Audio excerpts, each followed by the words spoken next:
Welcome to our voice. నేను journalist నవత. నిన్న మొన్నటి దాకా పశ్చిమ బెంగాల్ గురించి తెలిసినప్పుడు, అస్సాం గురించి తెలిసినప్పుడు, బీహార్ గురించి తెలిసినప్పుడు, ఇలా బార్డర్ రాష్ట్రాల్లో జరుగుతున్న ఉగ్రవాద మూకల ఆలోచనలు తెలిసినప్పుడు, లేకపోతే ఉగ్రవాదుల ప్రవేశం తెలిసినప్పుడు, ఉగ్రవాదుల్ని పట్టుకున్నప్పుడు చాలా చాలా చాలా చాలా భయపడే వాళ్ళం. ఇప్పుడు ఆంధ్రప్రదేశ్ పరిస్థితి కూడా భయానక స్థితిలో ఉంది. అక్కడ ప్రభుత్వాలు దీన్ని గుర్తించట్లేదా, గుర్తించినా చూసి చూడనట్టు ఓటు బ్యాంకు రాజకీయాల కోసం వదిలేస్తున్నారా అనే అనుమానాలు కూడా వ్యక్తమవుతున్నాయి. ఈ మధ్య కాలంలో ఆంధ్రప్రదేశ్లో విచ్చలవిడి క్రైస్తవ మత మార్పిడి పెరిగిపోతుంది. ఇది ఎవరు అవునన్నా కాదన్నా అది వాస్తవం. దానికి సంబంధించి అనేక వీడియోలు వెలుగులోకి వస్తున్నాయి. ఒక పక్క నుంచి చాప కింద నీరులా క్రైస్తవం ఆంధ్రప్రదేశ్ని కబలించేస్తూ ఉంటే, మరొక పక్క నుంచి ఉగ్రవాద ఆనవాళ్లు, అలాగే ఇస్లాం మత మార్పిడిలకు కూడా అడ్డాగా ఆంధ్రప్రదేశ్ మారుతోంది. చూసాం, బిర్యానీ సెంటర్ నుంచి మొదలు పెడితే బట్టల షాప్ వరకు. ఇక రాయచోటిలో అయితే ఎలా ఉగ్రవాదుల్ని పట్టుకున్నారు, అలాగే సత్యసాయి జిల్లాలో ఉగ్రవాదుల్ని ఎలా పట్టుకున్నారు, దేశంలో ఎక్కడ ఉగ్రవాదులకు సంబంధించి సెర్చ్ ఆపరేషన్స్ జరిగినాయి, దాని మూలాలు ఎంతో కొంత ఆంధ్రప్రదేశ్లో ఎలా దొరుకుతున్నాయి అనేది, ఆంధ్రప్రదేశ్ ఎంత ప్రమాదకరంలో ఉంది అనేది. ఇప్పుడు నేను ఒక వీడియో చూపిస్తా, చూడండి. ఈ వీడియో చూసిన తర్వాత మనం మాట్లాడుకుందాం. మీరు చూస్తున్న ఈ వీడియో కనిపిస్తోందా?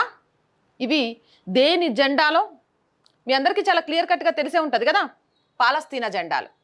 మరి పాలస్తీనా జెండాలతో వాళ్ళు ర్యాలీ చేసుకుంటుంటే నీకు వచ్చిన ప్రాబ్లం ఏందక్క అంటే, ఇది ర్యాలీ జరుగుతోంది ఆంధ్రప్రదేశ్లోని కాకినాడలో.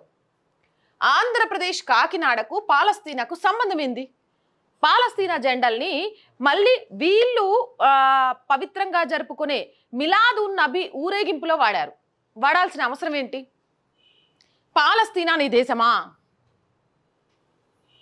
లేకపోతే మిలాద్ ఉన్ నబీకి పాలస్తీనా జెండాకు ఉన్న సంబంధం ఏంటి? దీని గురించి మాట్లాడాలి కదా. ఎంత క్లియర్ కట్గా ఇలా చేస్తుంటే మరి అక్కడున్న పోలీస్ డిపార్ట్మెంట్, ఇంటెలిజెన్స్ కానీ ఇంకొకళ్ళు కానీ వీళ్ళని ఎందుకు అరెస్ట్ చేయలేదు, ఎందుకు పట్టుకోలేదు?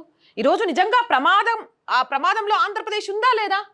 ఇంత బాహాటంగా నడి రోడ్డు మీద జనాలను భయపెట్టే విధంగా అంత పెద్ద జెండాలతో ఏ రోజైనా ఈ మొఖాలు ఏమంటారు,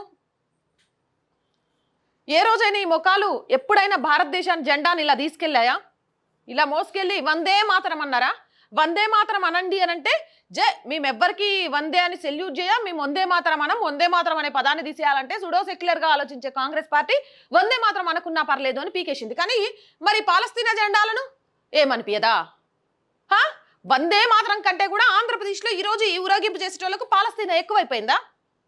దీన్ని ఎలా చూడాలి? అసలు ఆంధ్రప్రదేశ్లోని కాకినాడలో మిలాద్ ఉన్ నబీ ఊరేగింపు సందర్భంగా వచ్చింది ఈ వివాదం. మిలాద్ ఉన్ నబీ పండుగకు పాలస్తీనా జెండాలకు సంబంధం ఏంది?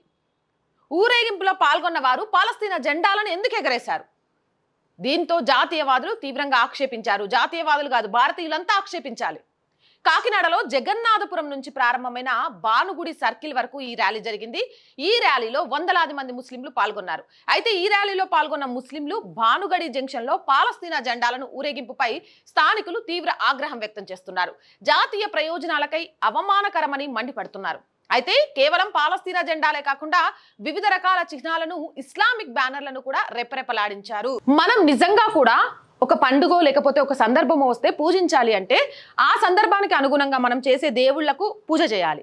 ఆ తర్వాత మనం పూజ చేయాల్సింది, మనం గర్వంగా చెప్పుకోవాల్సింది, మనం ఏదైనా మొయ్యాల్సి వస్తే జాతీయ జెండాను మొయ్యాలి. ఎందుకంటే ఈ జెండా ఈ దేశమే ఏకత్వంలో భిన్నత్వం గల అనేక మతాలను కూడా తన ఒడిలో తల్లిలాగా దాచుకుంటోంది. కాబట్టి ఇంకా సెల్యూట్ చేయాల్సి వస్తే బార్డర్లో మన కోసం ప్రాణాలను అర్పించడానికి సిద్ధమై కుటుంబాలను వదిలేసి ఉన్న ఆర్మీ అన్నలకు, నేవీ అన్నలకు, ఎయిర్ ఫోర్స్ అన్నలకు సెల్యూట్ చేయాలి. అంతేకాదు ఈ దేశానికి స్వతంత్రం తీసుకువచ్చి రావడానికి ప్రయత్నం చేసి స్వతంత్ర భారతదేశంలో వాళ్ళ పేర్లే చరిత్రలో లేకుండా చేసిన అనేక మహానుభావుల చరిత్రలు తెలుసుకొని వాళ్లకు సెల్యూట్ చేయాలి. గర్వంగా వందే మాతరం అనగలగాలి.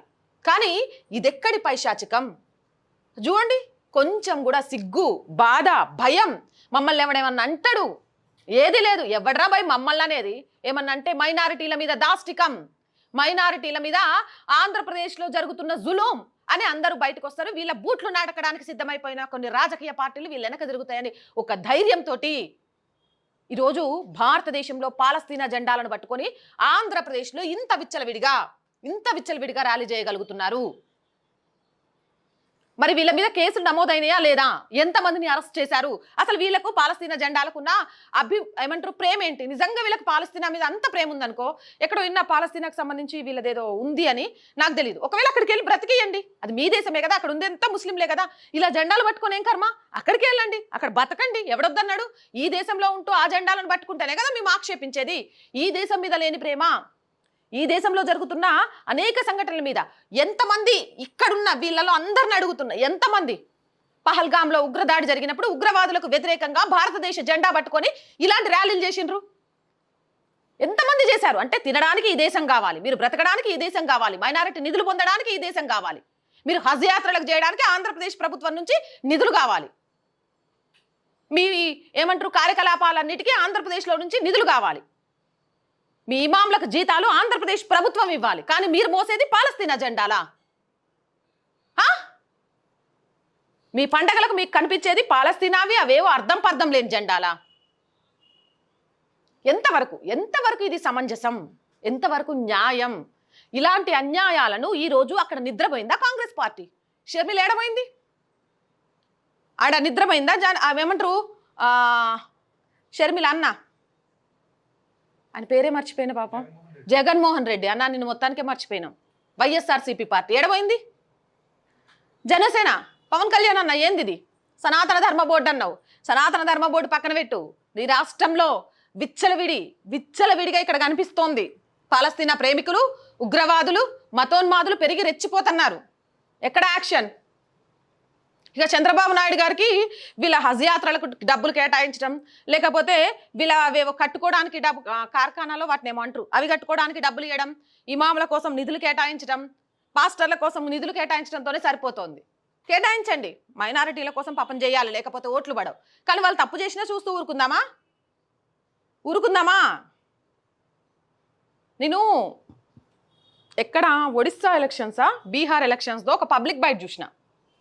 వాళ్ళు పిల్లలు ఎక్కువగా అంటూ ఉంటారు ఒక గ్రామంలో.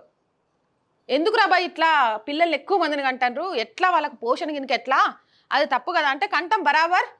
ఎందుకంటే వీళ్ళే రేపు రాజకీయాలు శాసించేది. మా జనాభా పెరిగితే రాజకీయ నాయకులే మా కాళ్ళ దగ్గర ఉంటారు, దానికోసమే రేపటి ఓటర్లను తయారు చేస్తున్నామని. పశ్చిమ బెంగాల్లో ఈరోజు ఒక వర్గ జనాభా, ముఖ్యంగా ఏమంటారు బార్డర్ దాటి అక్రమంగా వలస వచ్చిన వాళ్ళ వల్ల పరిస్థితి ఎలా ఉంది? బంగ్లాదేశ్ తలపించేటట్టు హిందువుల పరిస్థితి ఉంది అక్కడ ప్రభుత్వాలు కూడా ఏం చేయలేకపోతున్నాయి. చంద్రబాబు నాయుడుకి, పవన్ కళ్యాణ్కి, లేకపోతే అక్కడ ఉన్న కూటమి అన్నిటికీ కలిపి చెప్తున్నాయి, ఏం చేయలేవు. వాళ్ళు లేదంటే అది అనాల్సిందే. ఈరోజు వాళ్ళకు కొమ్ము కాస్తుంది కాబట్టి రాక్షసు లాంటి మమతా బెనర్జీ పాలన చేయగలుగుతోంది. రేపు మీరు అనుకుంటున్నారేమో మేము వాళ్ళకు నిధులు కేటాయిస్తాం, ఇలాంటివన్నీ చూస్తూ చూడనట్టు ఊరుకుంటాం, మేము నిధులు ఇచ్చినామని రేపు మాకు ఓటేస్తారని. వన్స్ వాళ్ళు పెరిగినాక వార్ వన్ సైడే, వాళ్ళ సైడే జీ హుజూర్ అంటూ వాళ్ళ ముందు సెల్యూట్ చేసి బతకాల్సిందే. ఎందుకు చెప్తున్నాను అంటే, ఈరోజు అస్సాం సీఎం హిమంత బిశ్వ శర్మ బయటకు వచ్చి చాలా క్లియర్ కట్గా చెప్పారు. పశ్చిమ బెంగాల్లో పరిస్థితులను మనం చూస్తున్నాం. ఈ దేశంలో మినీ పాకిస్తాన్లు ఉన్నాయనే మాటలు వాస్తవం, అవి ఆంధ్రప్రదేశ్లో కూడా ఉన్నాయి అనేది అనుమానం. ఆ అనుమానానికి ఆద్యమే ఈ మధ్య కాలంలో దొరుకుతున్న ఉగ్రవాదులు కానీ, లేకపోతే ఇలాంటి ఊరేగింపులు కానీ. మరి దీని మీద యాక్షన్ ఉంటుందా లేదా?